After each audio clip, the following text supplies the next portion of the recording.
Hello everyone, and welcome back to the channel. Today, we're here to honor and remember a true legend of British television, Jean Marsh, who sadly passed away at the age of 90. If you grew up watching Upstairs, Downstairs, you'll know Jean as the heart and soul of the show, playing the unforgettable Rosebuck. But she was so much more than an actress. She was a writer, a creator, and a trailblazer who left an incredible mark on the world of entertainment. In this video, we're going to take a 20-minute journey through Jean Marsh's extraordinary life. From her humble beginnings in London to her Emmy-winning role in Upstairs, Downstairs, and her surprising connections to Doctor Who and Hollywood. So, grab a cup of tea, settle in, and let's celebrate the legacy of Jean Marsh. Jean Lindsay Torrin Marsh was born on July 1, 1934, in Stoke Newington, North London. Picture this. It's the 1930s, London's recovering from the Great Depression, and Jean's growing up in a working-class family. Her mom, Emma, worked as a barmaid and a theater dresser, which meant she was around actors and costumes all the time. Her dad, John, was a handyman and printer's assistant. They weren't rich, but they loved the arts, and they passed that passion on to little Jean. When Jean was just a kid, she got sick in nothing too serious, but enough that doctors suggested dance and mime classes to help her recover. Well, that was like lighting a spark. At 7, during the chaos of the Blitz, Jean started ballet lessons. Can you imagine? Bombs falling and this little girl's twirling in a dance studio, dreaming of something bigger. By 12, she was already on stage, making her West End debut in a play called The Land of the Christmas Stocking. 12 years old. Most kids are worried about school, but Jean was performing in London's biggest theaters. Her parents didn't push her into some fancy career. They thought theater school was practical, a way for their daughter to shine. And shine she did. Jean wasn't just a dancer, though. She went to charm school, worked as a model, and trained her voice for acting. In the 1950s, she joined the Huddersfield Repertory Company, cutting her teeth in small roles. That's where she learned the grit of acting long hours, quick costume changes, and the magic of bringing a story to life. By the late 50s, Jean was ready for the screen. She moved to America for a bit, and let me tell you, she didn't waste time. She landed a role in The Twilight Zone, you know? That creepy sci-fi show. In an episode called The Lonely, she played an android sent to keep a prisoner company. It was 1959, and Jean's quiet intensity stole the show. Then came Doctor Who. Oh yes, Jean Marsh is a sci-fi icon too. In 1965, she played Sarah Kingdom, a tough-as-nails space agent, alongside William Hartnell's first Doctor. Fans still talk about her. Sarah was one of the earliest strong female characters in Who. Jean popped up in Doctor Who again later, playing a princess and even a villain opposite the 7th Doctor. Fun fact, she was married to John Pertwee, the 3rd Doctor, for 5 years in the 50s. Talk about a Who-niverse connection. But Jean wasn't just about TV.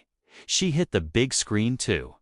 She had a small role in Cleopatra with Elizabeth Taylor in 1963 Glamour Overload. Then there was Alfred Hitchcock's Frenzy in 1972, a gritty thriller where Jean held her own.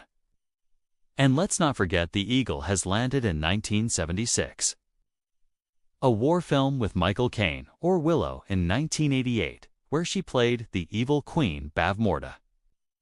That's range sci-fi, historical drama, fantasy, you name it, Jean could do it. Now, let's get to the heart of Jean's legacy. Upstairs, Downstairs. This show wasn't just a job for her, it was her baby. Back in the late 60s, Jean was house-sitting in France with her friend, actress Eileen Atkins. They were chatting about their families. Both their parents had been in service, working as servants for wealthy households. Jean and Eileen started wondering, what about a show that focused on the servants, not just the fancy folks upstairs? That spark turned into Upstairs, Downstairs, which hit ITV in 1971. It was set in a London townhouse from 1903 to 1930, following the Bellamy family and their staff. Jean played Rose Buck, the head parlor-maid prim, loyal, but with this quiet yearning that broke your heart. Rose wasn't just a maid. She was the glue of the downstairs world, navigating love, loss, and the class divide. The show was a smash. It ran for 5 series, won 7 Emmys, a Peabody Award, and even inspired Downton Abbey years later. Jean wasn't just acting. She co-created the whole thing with Eileen, John Hawksworth, and John Whitney. She poured her heart into the stories, drawing on her mom's life as a servant. In 1975, Jean won an Emmy for Outstanding Lead Actress, and you can see why. Her performance was so real, you felt like Rose was someone you knew. Jean once said, "If Upstairs, Downstairs had been made in America, I'd be Mary Tyler Moore. As it is, I'm Mary Tyler less." She was joking about the residuals. She didn't get rich off the show, but you can hear her pride. She and Eileen gave a voice to people history often ignored. Later years and revivals show images from the 2010 Upstairs, Downstairs revival, or Jean, at award ceremonies. After Upstairs, Downstairs ended in 1975, Jean kept busy. She co-created another hit, The House of Elliot, about 2 sisters running a fashion house in 1920s London.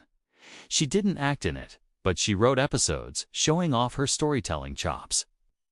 She popped up in everything from Hawaii Five-0 to Murder, she wrote, and even played a snooty Mrs. Ferrers in 2008's Sense and Sensibility. In 2010, the BBC brought back Upstairs, Downstairs for a revival set in the 1930s. Jean was the only original cast member to return, playing Rose Buck again, now a housekeeper running a servants' agency. Fans were thrilled, but it wasn't easy. Jean suffered a minor stroke in 2011, which limited her role in the second series. Still, she came back because that's who Jean was: resilient, dedicated, and in love with her craft. She was honored with an OBE in 2012 for her services to drama, a well-deserved nod to a career that spanned nearly 8 decades. Off-screen, Jean was just as remarkable. Her friend, filmmaker Sir Michael Lindsay Hogg, called her wise and funny, very pretty and kind. They talked on the phone almost every day for 40 years. That's the kind of person she was, someone who built deep, lasting connections. Final years and legacy. Jean Marsh passed away peacefully at her London home on April 13, 2025, at 90 years old. Her friend Michael said she died due to complications from dementia, but she was surrounded by love, cared for until the end. It's hard to say goodbye to someone who gave us so much, but Jean's work lives on. Upstairs, Downstairs is still beloved, streaming on platforms like BritBox, reminding us of a time when class divided us, but stories brought us together. Her Doctor Who roles are debated and adored by fans on forums to this day. And her films. They're classics, showing a woman who could play anyone, from a queen to a maid. Jean once told the Daily Telegraph why people love shows like Upstairs, Downstairs. If you rose out of your class, you knew you had done well. That was her gift. She showed us the dignity in every struggle, the humanity in every heart. So, that's the story of Jean Marsh, a girl from Stoke Newington, who danced her way to the stars. Thank you, Jean, for Rose Buck, for Upstairs, Downstairs, for every role you played with grace and grit. You'll always be upstairs in our hearts. If you enjoyed this tribute, please like, subscribe, and share your favorite Jean Marsh moment in the comments. Maybe it's a Upstairs, Downstairs scene, or her Doctor Who adventures. What's yours? Thanks for watching, and we'll see you next time. End with a fade to black and credits.